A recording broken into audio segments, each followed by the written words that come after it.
ស៊ូស្ដីបងប្អូនថ្ងៃនេះខ្ញុំតម្លាក់កូនមន់ចោះដីបានថា60កូនដែរបងប្អូនព្រោះព្រៃវាធំណាស់វាទង់ចូលជា40-45ថ្ងៃហើយព្រៃវានៅលើត្រង់វាចឹកគ្នាបងប្អូនបានតម្លាក់ដីទៅវាអត់ទៅអីមើលអាមួយនោះ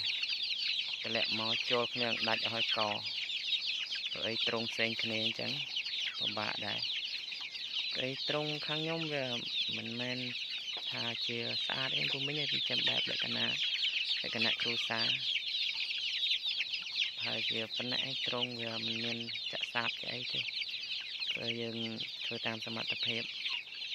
ធ្វើពីតិចទៅច្រើនôngពុំមិញតែមើលខាងខ្ញុំមិនងាយយើង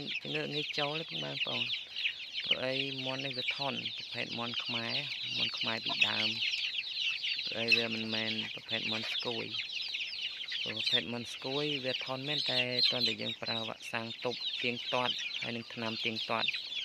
អាហ្នឹងវាថនមែនមិនស្គួយព្រៃដូចជាខាងខ្ញុំចេះខ្ញុំប្រើវ៉ាក់សាំង